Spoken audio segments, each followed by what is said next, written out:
مرزا غلام احمد قادیانی کے بارے میں تو آپ حضرات خوب اچھی طرح جانتے ہوں گے۔ الحمدللہ ملک پاکستان وہ واحد ملک ہے دنیا کا اسلامی ملک جس ملک میں سب سے پہلے اس فتنے کی سرکوبی کی گئی۔ حضرت مولانا مفتی محمود اور دوسرے علماء کرام جس میں سارے مسالک کے علماء تھے، انہوں نے مل کر بھٹو دور میں اس فتنے کا سر کچل دیا۔ تو قادیانیوں سے دلیل مانگنا، وہ کہے جی ہمارا نبی جو آخری نبی ہے، وہ یوں کہے، اس سے دلیل مانگنا یہ بھی ایمان سے خارج کر دیتا ہے۔ اس لیے ختم نبوت کا مسئلہ بڑا اہم۔ ایک روایت میں حضور نبی کریم صلی اللہ علیہ وسلم نے ارشاد فرمایا، انا آخر الانبیاء وانتم آخر الامم، میں نبیوں میں سب سے آخر میں ہوں اور تم امتوں میں سب سے آخر میں ہو، میرے بعد کوئی نبی نہیں، تمہارے بعد کوئی امت نہیں۔ میرے بعد کوئی نبی نہیں، تمہارے بعد کوئی امت نہیں۔ تم جو میرے بعد نبوت کا دعویٰ کرے اس کا مطلب وہ جھوٹا ہے، کیونکہ حضور نبی کریم صلی اللہ علیہ وسلم نے واضح طور پر ارشاد فرما دیا، لا نبی بعدی، میرے بعد کوئی نبی نہیں ہو سکتا۔ جو نبوت کا دعویٰ کرے گا وہ جھوٹا ہوگا، وہ کذاب ہوگا۔ حضرت علامہ انور شاہ کاشمیری رحمہ اللہ مناظر اسلام جب بھی بیان فرماتے، جہاں مرزے کا ذکر ہوتا بڑے سخت الفاظ استعمال فرماتے، کذاب، جھوٹا، محروم القسمہ، بڑے الفاظ سخت۔ تو ان کے ساتھیوں نے پوچھا، حضرت آپ بڑے جو ہے سلیم الطبع آدمی ہیں، بڑی نفیس گفتگو کرنے والے ہیں، لیکن مرزے کا جب بھی نام لیتے ہیں بڑی سختی کرتے ہیں آپ۔ تو وہ فرمانے لگے، جس طرح حضور نبی کریم صلی اللہ علیہ وسلم کی ختم نبوت پر ایمان لانا یہ ضروری ہے، اسی طرح میں سمجھتا ہوں مرزے کے جھوٹ کو بیان کرنا یہ بھی ضروری ہے، اس سے نفرت کرنا اور نفرت کی انتہا کرنا یہ بھی ضروری ہے۔ تو ختم نبوت کا مسئلہ جو ہے یہ انتہائی اہم ہے۔ قادیانی، یہ مرزا غلام احمد قادیانی کون تھا؟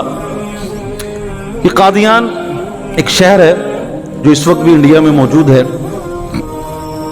وہاں سے ایک شخص اٹھا اور برطانیہ کا خود کاشتہ پودا تھا یہ، انہوں نے اس کی پرورش کی اور اس کو ٹرینڈ کیا اور اس کو نبی بنا کر لانچ کر دیا۔ اب سچے نبی میں اور جھوٹے نبی میں فرق ہوتا ہے۔ سچے نبی میں اور جھوٹے نبی میں فرق ہوتا ہے، وہ 10 فرق میں آپ کو بیان کروں گا، ان کو ذہن نشین کر لیں، انشاءاللہ سارا مسئلہ حل ہو جائے گا۔ سچے نبی میں، جھوٹے نبی میں، جو جھوٹا ہو اور جو سچا ہو اس میں فرق ہے۔ اصول ہیں۔ پہلا اصول کیا ہے کہ جتنے بھی انبیاء آئے سارے انبیاء کا نام مفرد ہوتا ہے، جیسے آدم، یوشع، لوط، ہود، ابراہیم، اسماعیل، موسیٰ، عیسیٰ، محمد صلی اللہ علیہ وسلم۔ کسی نبی کا نام مرکب نہیں ہوگا، نہیں، 2 ناموں سے مل کر نہیں بنے گا، اکیلا ایک نام ہوگا۔ حضور نبی کریم صلی اللہ علیہ وسلم کے جتنے بھی نام آتے ہیں سب مفرد ہیں۔ تو اس کا نام کیا ہے؟ غلام احمد، مرکب ہے۔ یہ اس کے جھوٹے ہونے کی دلیل ہے، اس کا نام مرکب۔ اور مرکب بھی جو یہاں طلباء بیٹھے ہوں گے ان کو پتا ہوگا، ایک ہوتا ہے مرکب تام، ایک ہوتا ہے مرکب ناقص۔ اس کا مرکب بھی ناقص ہے۔ کیسے؟ اگر غلام ہے تو احمد نہیں ہو سکتا، اگر احمد ہے تو غلام نہیں ہو سکتا، تو یہ مرکب ناقص ہے۔ تو اس بات کی دلیل ہے کہ یہ جھوٹا ہے، اس کا نام مفرد نہیں ہے، مرکب ہے۔ دوسرا اس کے جھوٹے ہونے کی دلیل کہ نبی کسی کے شاگرد نہیں ہوتے، نبی کسی کے شاگرد نہیں ہوتے، وہ براہ راست اللہ تعالیٰ سے تعلیم حاصل کرتے ہیں۔ ان کا دنیا میں کوئی استاد نہیں ہوتا، کسی کے سامنے دوزانوں بیٹھ کر وہ علم حاصل نہیں کرتے، ان کی تربیت باقاعدہ طور پر براہ راست اللہ تعالیٰ خود فرماتے ہیں۔ جبکہ مرزا غلام احمد قادیانی یہ کئی استادوں سے پڑھا ہے، بلکہ اس نے اپنی کتاب میں لکھا ہے کہ ایک دفعہ غلطی پر میرے استاد نے کان پکڑا کر مجھے پٹائی ہوئی تھی میری. اس کے جھوٹا ہونے کے لیے یہی کافی ہے کہ یہ کسی سے پڑھا ہے, شاگرد بنا ہے. جبکہ نبی شاگرد نہیں ہوتا, وہ معلم ہوتا ہے, وہ استاد ہوتا ہے, وہ پڑھانے والا ہوتا ہے, وہ سکھانے والا ہوتا ہے. یہ اس کے جھوٹے ہونے کی دوسری دلیل. تیسری دلیل, نبی کوئی کتاب نہیں لکھتے. ہمارے نبی کی شان یہ ہے کہ ہمارے نبی کے بارے میں کیا کہا جاتا ہے کہ آپ امی ہیں. امی, امی کسے کہتے ہیں؟ جس نے کسی کے پاس بیٹھ کر پڑھا نہ ہو, جس نے کسی کے پاس بیٹھ کر پڑھا نہ ہو, جو کتابوں کا لکھنے والا نہ ہو. نبی کو کتاب دی جاتی ہے, وہ لکھتا نہیں ہے. نبی کو کتاب دی جاتی ہے. جبکہ یہ کہتا ہے, اس نے اپنے چیلے چانٹوں سے کہا کہ میں 100 کتابیں لکھوں گا, اور ان سے فنڈ اکٹھا کر لیا کہ اس پر جو خرچہ ہوگا اس کا فنڈ اکٹھا کرو. تو 4 کتابیں لکھے تھک گیا. اب جنہوں نے فنڈ دیا ہو تو پوچھا بھی باقی کتابیں, کہتے میں نے 4 میں ہی 100 بند کر دی. ایسا جھوٹا. تو نبی کتاب نہیں لکھتا, جبکہ اس نے کتابیں لکھی ہیں. اور جو کتاب لکھی ہے اس کتاب میں کیا لکھتا ہے؟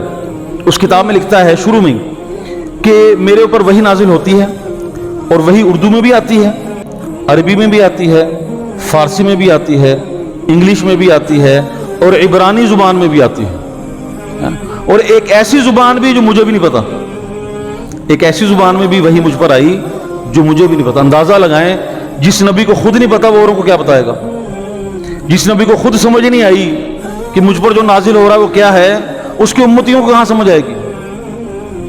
اور اپنی کتاب میں لکھتا ہے کہ میرے پاس فرشتہ. اچھا, ایک دلیل اور بھی ہے کہ انبیاء پر جو وحی لے کر آتے تھے نا جی, وہ جبرائیل امین لے کر آتے تھے. اور یہ خود لکھتا ہے میرے اوپر جو فرشتہ نازل ہوتا تھا اس کا نام تھا ٹیچی. ٹیچی نام تھا اس کا. کہتا میرے پاس فرشتہ میرا آیا ٹیچی وحی لے کر, اور کیا کہنے لگا, گو ٹو ضلع پشاور. اتنا تو پڑھا لکھا تھا وہ. ضلع کو ڈسٹرکٹ کہتے ہیں, کتاب میں کیا لکھا, گو ٹو ضلع پشاور. اتنا پڑھا لکھا. اندازہ لگائیں, اس کی تو عقل ماری ہوئی تھی, اس کے پیراکاروں کی بھی عقل ماری گئی. اچھا, نبی جو ہے نا, نبی اس میں عیب نہیں ہوتے. نبی عیب سے پاک ہوتا ہے. اور یہ عیوب کا منبع تھا, عیوب کا مجموعہ تھا. جس طرف سے دیکھو عیب نظر آتے تھے اس میں. ایک عیب تو اس میں یہ تھا کہ اس کو سلسل بول کی بیماری تھی, یعنی پیشاب بہت آتا تھا بچپن سے ہی. اور ایسا مخبوط الحواس آدمی تھا کہ پیشاب بھی بہت آتا تھا, اور گڑ کھانے کا بڑا شوق تھا, میٹھا بھی کھانے کا شوق تھا. حالانکہ جس کو پیشاب زیادہ آتا ہو ڈاکٹر منع کرتے میٹھا نہ کھاؤ. تو یہ اس کی والدہ اس کو ڈھیلے دیتی تھی پیشاب کے, یعنی طہارت کرنے کے لیے. ایک جیب میں اس کے مٹی کے ڈھیلے ہوتے تھے, دوسری جیب میں گڑ کے ٹکڑے ہوتے تھے. تو یہ ایسا مخبوط الحواس گڑ کے ساتھ پیشاب صاف کر لیتا, مٹی کے ڈھیلے کھا لیتا تھا. خود کہتا ہے, اپنی کتاب میں لکھتا ہے کہ میں رات کو 100 مرتبہ سے زیادہ پیشاب کرتا تھا.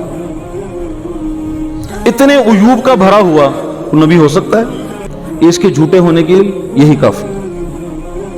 اور اس کی ایک آنکھ سے بھینگا تھا, ایک آنکھ سے. اللہ تعالیٰ کبھی نبی کو عیوب دار نہیں بناتا, عیب دار نہیں بناتے. حضور نبی کریم صلی اللہ علیہ وسلم کو جو حسن ملا, نہ پہلوں کو ملا نہ بعد میں کسی کو ملے گا.